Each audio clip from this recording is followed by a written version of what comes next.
What's up, y'all?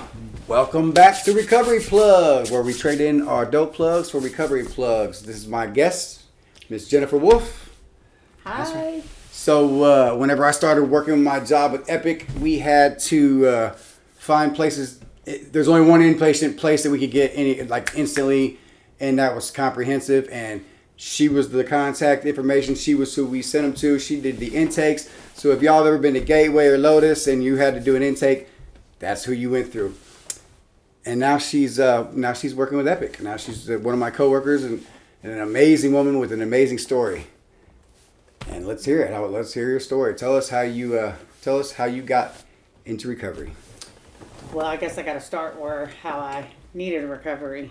Yes, that's what I meant. Yeah. So, I really basically my whole life I've had some type of crutch, like a need for something, whether it was food, shopping, pills, alcohol, drugs. But the drug part started in a doctor's office. I was having some issues after I had my daughter. Well, they began when I had her, and I had a doctor that would just write me a prescription for whatever I told him to. And so it started out where I wasn't even taking a fraction of my prescription.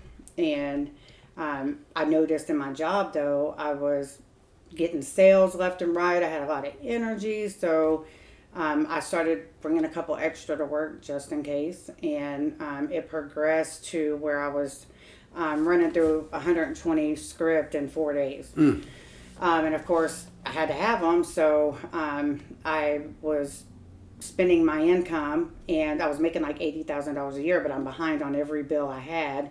And I've got about 3 payday loans out, and it was spiraling. So I reached out to a detox center and told them I needed help. And they told me, this was like in 2006, I would say. They basically told me to suck it up because they don't help with opiates. And that was back then, before people knew what they know now. And so I locked myself in a hotel room for about a week. And by this time I had lost my job and everything. And I knew that there was an issue. So I locked myself in a hotel room and took some other narcotics to get myself off of the pills. But I didn't address like the issue that I had for why I was like taking so many pills. And so it was about a week later I got introduced to cocaine. And before all this, I was like a soccer mom, a PTA mom. I lived in the suburbs. I drove the SUV. I mean, like classic textbook soccer mom. And so, and I had some issues in my relationship that created a lot of like trauma in me. And so, and I never really drank or anything, but I decided, well, I need some alcohol too. So I started with a bottle of wine, and I was drunk for a year and, doing the pills and things. And then I got into the cocaine, and I would say, within a week, I was probably spending $300-400 a day. And mind you, I wasn't working. So then I started getting into criminal activity to support my habit, like shoplifting and things like that. And so you was a soccer mom shoplifting? Well, someone showed me how to do it. And so the person that got me into the cocaine kind of groomed me for it, because they were doing this shoplifting thing, and they were showing me the money, and then they were sending me in the stores to get all the money. So I was doing that, and that quickly led, of course, into smoking it, and that was a whole nother level I'd never experienced before. And so I was doing that, and the person who introduced me to it, I had actually gotten married to. And he figured it would be a good idea to start pimping me out and prostituting me. And so that was going on. And then he went to prison, and I was like, I'm out of here, because this guy was like really physically abusive to me, just really horrible to me. So I left from Springfield and went to Joplin because I had warrants for my arrest. So I was like, well, I'm going to go to a treatment center because they can't tell the police if I'm there or not. So it took me and my kids to treatment, and I wasn't serious about getting sober. I couldn't imagine not smoking anymore, because I liked it and I wanted to keep doing it, but I didn't want to go to jail either. So I hid out in treatment with my kids, and while I was in there, I just talked the talk. I wasn't doing anything really internally to change things. And I was selling drugs to other patients or residents in the treatment center. It was just a bad deal. And so I got out of there, needless to say, within like 2 days. Maybe that same day I relapsed. And I don't even know if you'd call it a relapse because I never really got sober. But so I, again, I had gotten a little apartment and not paying my bills and things because I had to pay the drug man. So after that, I called my mom because I was going to lose my place to live, and my mom was out of state, and I was like, hey, can you come get me? Because, things are getting kind of bad here. So she came and got me, and I moved states back out to Louisiana, and I thought, okay, maybe things will get better now since I'm moving out here. Well, the drugs were in abundance out there, the drug that I wanted, and so was the money. So it was very quickly, I was just walking the streets, hopping in and out of cars, getting money, leaving my kids with their dad while I'm out doing this. And so there was a time when, me and the dad split up because I would be gone for 2 or 3 weeks at a time. Well, he ended up, my dad passed away during this time. I got the call that my dad passed away while I was in a crack house. And so I went to his funeral and everything, and a few months later I got some life insurance money. It was a really big sum of money, and I smoked it in 6 weeks. And so after that 6 weeks, I got arrested for stealing a beer out of the convenience store. And I went to jail, county jail. I couldn't even bond out, and I had just had in the thousands of dollars. And so my daughter's dad took her back to California. And so now it was just me and my son, and I'm homeless. I had nowhere to live, but I couldn't stop getting high. And I mean, I had abandoned my kids for like 3 days in the house alone with no food or anything because I was out there on the drugs, and they were like 9 and 7.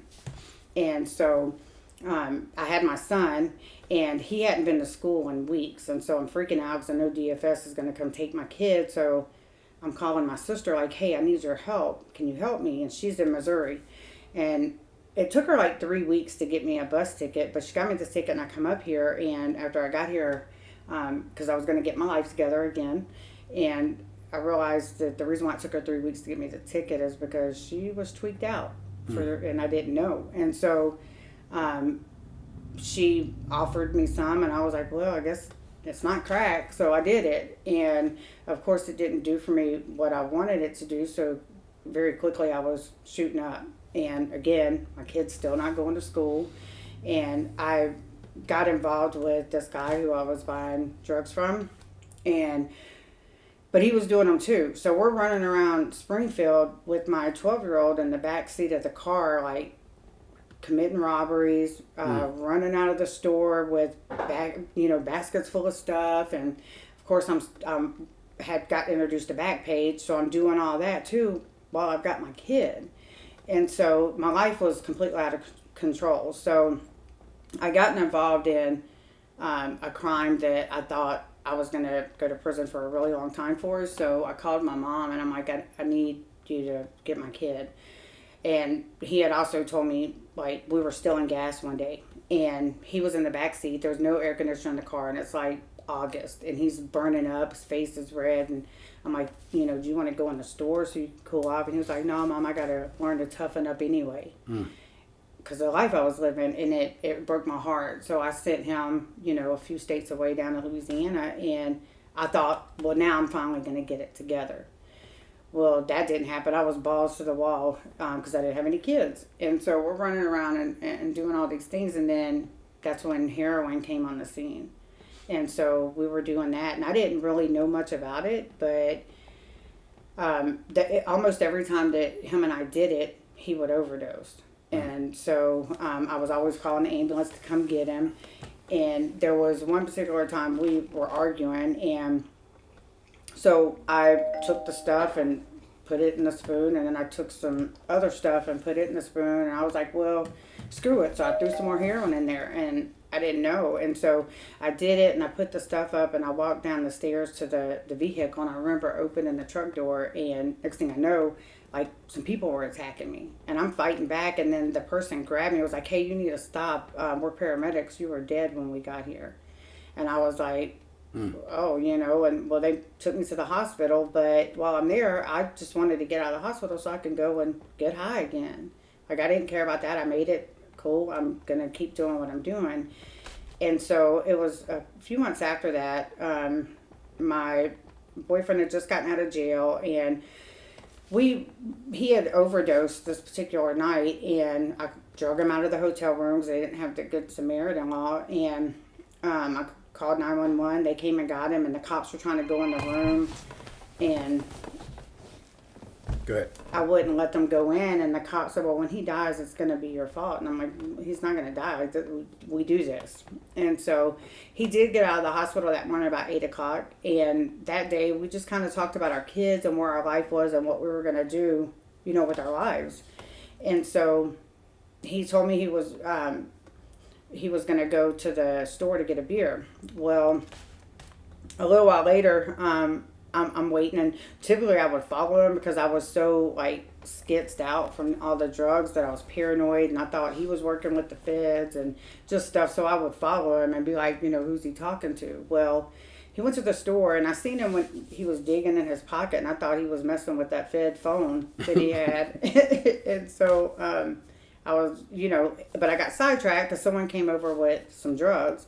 And so we're sitting over there doing it. And finally, a couple hours later, I'm like, where is he at? And so I went outside and was asking the neighbors, and they said that the guy at the store was looking for me. So I called over there, and the guy wanted me to come to the store, and I didn't want to go because I thought he was part of the feds too. So he told me over the phone that my boyfriend was in the bathroom, I guess, for like 45 minutes, and they had to kick the door open, and they found him in there on his knees, blue, with the rig on the sink and the water running. And I figured it was just like every other time, but the guy told me that they were having a hard time keeping his heart going.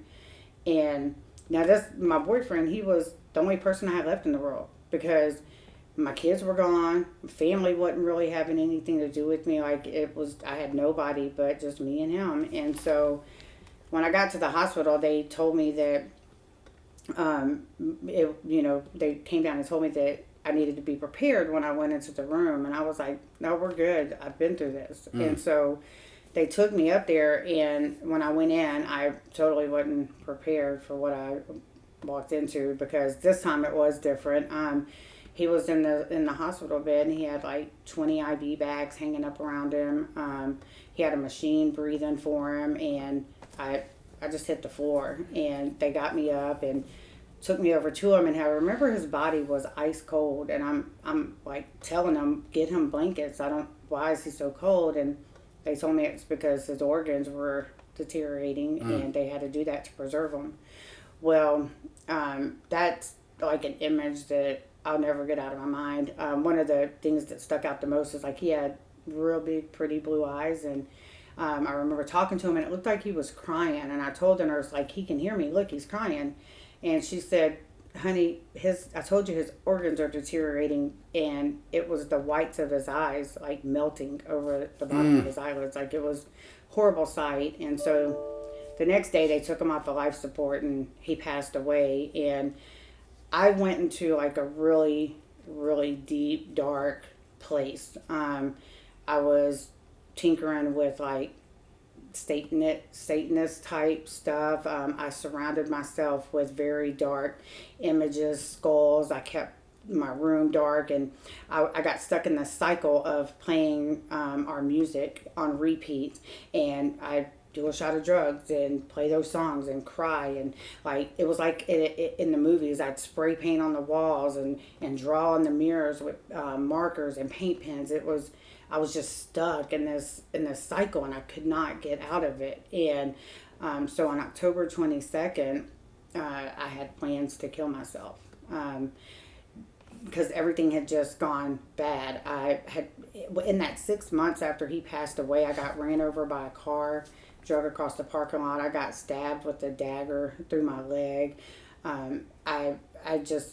I'd been beaten, I'd been raped, just all these things that happened to me. And so I was just done. I wanted to die. And I don't know how still I ended up in jail. Like that night's still kind of a blur, but I ended up in jail that night. My best friend was a bondsman, and she would always come get me, and she couldn't even come get me. My bond was so high. And so when I got to jail, they put me in the famous turtle suit, and I was in there for 2 or 3 weeks and just crying because I'm grieving, and now I didn't have the drugs, and all I could do was just sit there and cry and grieve and starve because I didn't have any money in my books because didn't nobody like me anymore.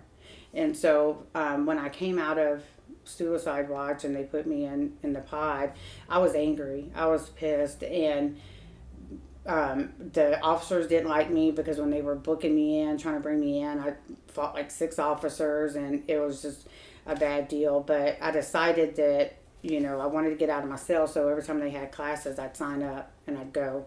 I didn't want nothing to do with God. Like, I was angry, I was pissed, and if he was real, I wasn't messing with him because it was his fault that I was in the situation I was in. And so then I got to where, well, when they called for church, I was going to go so I could pick the Bible apart and prove that it was lies and mock the people that were there trying to teach it.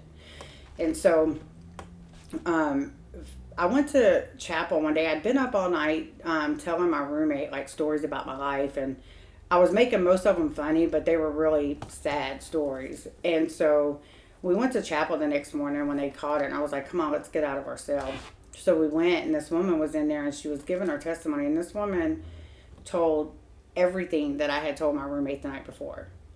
And I looked at my roommate, and I'm like, dude, you got the feds listening at our cell. So I'm freaking out about it because I still am not balanced right in my brain, and I thought that the feds were listening. And so the next day they called for church again, and I told her we're going back because I need to find out who these agents are. So we go back in there, and they had us do this exercise where we had to close our eyes and think about a time when like something happened in our life and we made it out of it. And surprisingly, and we shouldn't have. So I was like, you know what, I'm going to humor these people. Let me just go along with it. And I closed my eyes, and it was like everything I had gone through in the last several years just started flying by in my mind's eye quick. But I saw every single scene that passed by. And all of a sudden, I just heard this still small voice that was like, Jennifer, I didn't let you go through those things. I held your hand, and I got you through them.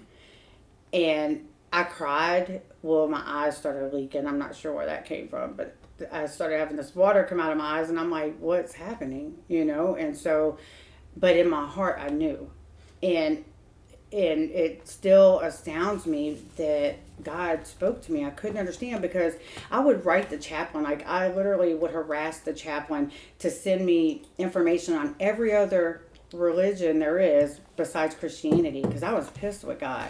I wanted to know about Buddhism, Santa Maria, or whatever it is, and Islam. Like, I even started reading things from the Quran and things. And so when I heard God's voice and I knew, it took me a few days, and I was in my cell, and I never really prayed. I wasn't brought up in church, so I'd never really had a personal relationship with God. And so I'm in my cell, and I'm just like, hey, God, what's up?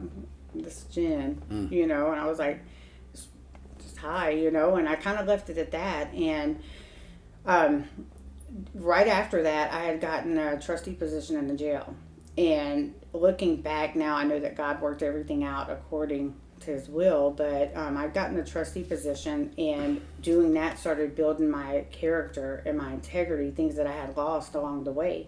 And so then I ended up going to prison. I took a plea deal, and on paper, my charges should have kept me there for a lot longer, but I saw the parole board pretty quickly because I sat in maximum security county for 2 years.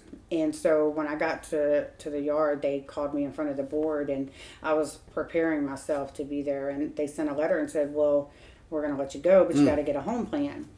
Well, I couldn't parole out of state because I had open cases in another county, and I had no money to get in anywhere, and everybody wanted to charge me. And so just so happened, somebody I knew from county told me they had gotten into a faith-based place here in Kansas City.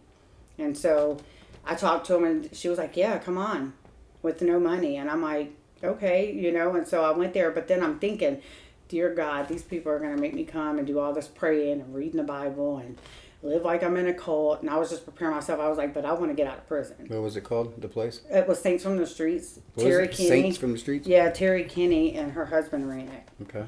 So I go, and sure enough, they wanted me to do all this praying and reading the Bible. And so they had this prayer time that we had to do for like 30 minutes and 30-minute blocks of time. And I didn't know how to pray. Like, what am I supposed to say?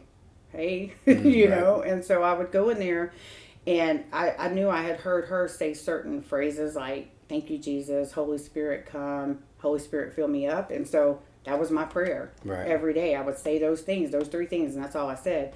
But then it got to where I looked forward to going into that time, because the lights would be down and there'd be music playing in the background real softly, and I'd be saying these things, and I would just feel this peace coming over me and this calmness. And then there were times I would just sit there in silence, and I didn't know, in doing that and asking the Holy Spirit to come and fill me up, that's what he was doing. He was filling me. And so I found that void that I had been trying to fill for so many years of my life with all these different things, that's what was missing, because I finally was filled. That hole inside me was filled, and I had this peace and this joy that came over me, and the guilt and the shame and the regret and all these things that I felt, they were just shedding off of me. Like, they were just going away. And I mean, it's supernatural. Right. I have no words, because I endured a lot of abuse. I've abused a lot. I've, used all these drugs and mistreated my body and mistreated others. And yet I don't have any guilt or any shame about it. And so it has to be supernatural. And so I just prayed to God, like, God, show me. And I remember sitting in there, and I'm like, God, I'm here. I've tried doing everything on my own for so long, and this is where it's got me. So take me and make me yours and show me. And I trusted him, and he would give me little nuggets of things to trust me with. And when I passed those tests, he would give me more. And so putting one foot in front of the other and walking in that Christian lifestyle, he blessed me abundantly. Like, I got out of prison 3 years ago. And in the 3 years since I've been out, I've accomplished getting my daughter, who I haven't seen in 7 years, to move across the country into my home with me. My son will be moving in with me this summer to start college, so I'm going to be able to put him through college. Everything that I was told I couldn't do, God made a way, and I did it. That's awesome. Like, my job at Comprehensive policy states you're not supposed to work there until you're off of supervision for 2 years. I was working there 7 months out of prison and was in the room rubbing elbows with Congress people, right, sharing my story. And it's just, I've purchased a home in that time. I've purchased a vehicle. I've done these things, and it's not all the materialistic things, but those are things God, provided me because I was obedient. I had hepatitis C when I got out of prison. I was drinking 2 fifths a day minimum, and Hep C and all these things, and the medicine was $98,000. I had no insurance, and I went to God, you told me to trust you. You didn't bring me this far. 2 days later, I had the prescription mailed to me. I did the treatment, and my liver was 100% with no damage, and he's done all these things.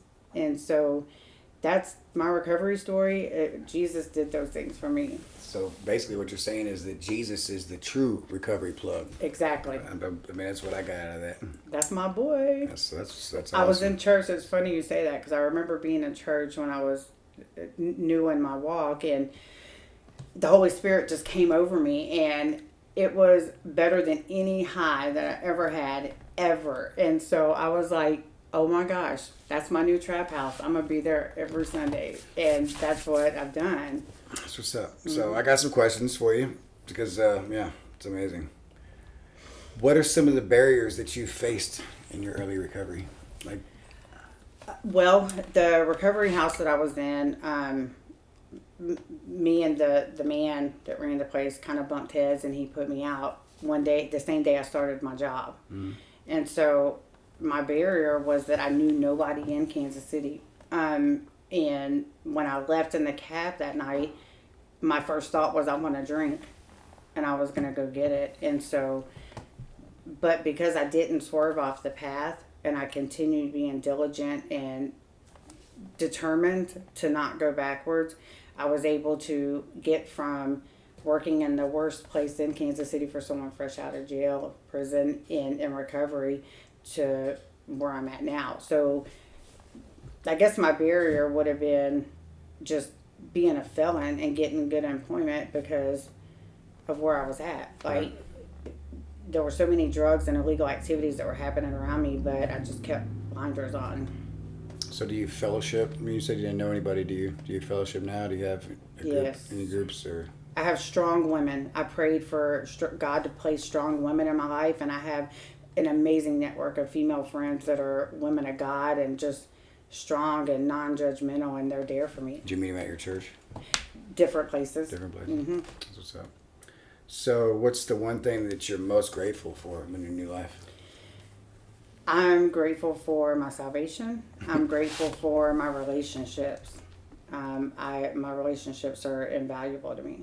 You talked about your kids getting back with them. How's that going? Like, how is your relationship with your children now? It's going really good. My daughter, she struggles because she was a little bit younger, and she has endured some traumas along the way. When she told me about some of the traumas before she got here, I called my son, who's older, and told him, like, hey, I talked to your sister. She shared these traumas with me, and I just have to tell you, I know I'm sorry. He's not going to fix these things, but I'm going to spend the rest of my life. And he cut me off. He was like, Mom, listen, I'm going to need you to chill out because that's the past. The past is the past. And I prayed, and I just wanted my mom back and to be whole and not use drugs anymore, and you're here, so we're done with that. What's up? So here's a really good question. What does surrender mean to you? Surrender means letting go of being in control. Surrendering for me is when I take something to the cross and I give it to God, and I trust that He's gonna to do those things. And if it's not exactly what I asked for, then I trust His plan and His purpose because it's perfect. All right. How did you know that you were changing? I knew within me, like I said, that peace and that hole that I'd been trying to fill for so long, it was shrinking. Mm-hmm. And I found joy. It's unexplainable joy. It's peace that surpasses understanding. Okay, let's see. Let's got that. We've already answered that one. Man, you did good. You really did. Your story was awesome. I didn't really know who to get in contact with to get any questions for you, so I just had to come up with them myself. How about your recovery job now? What are the benefits? What is the pros and cons of what you do for the community with recovery? So, the pros is that I'm able to. When Larry died, I promised that he was not going to be just a junkie who died in a gas station bathroom. I refused to let that happen, and I didn't know how I was going to do that. So the pro is that I have the opportunity now to use that to motivate me and help me to help in other people's recovery process. And the con is that I can't mama all my clients. Like, mm-hmm. That's hard for me because I'm a mama and I want to just do things for them, but I have to empower them into doing their own stuff. So that's the only con that I have. So explain kind of what your role is right now. So, like, if someone's struggling with opiates or they've overdosed or they're in that high-risk category, someone will call the call center and refer this person, or they refer themselves, and the call center will call me if I'm on call. And I then try to get the person engaged with whatever's going to help them to stay alive, whether it's residential treatment, sober living, Suboxone, detox. We're there to support them as a whole, as far as getting their foot in the right path for their recovery. And we work with a lot of cool partners too. Yes. Rediscover, Heartland, Comprehensive, Swope, Comprehensive. Truman Medical, like all the recovery plugs of the community. Mm-hmm. So yeah, well that's it. Thank you so much. Your story was awesome. Thank you. Yeah, I hope it helps you.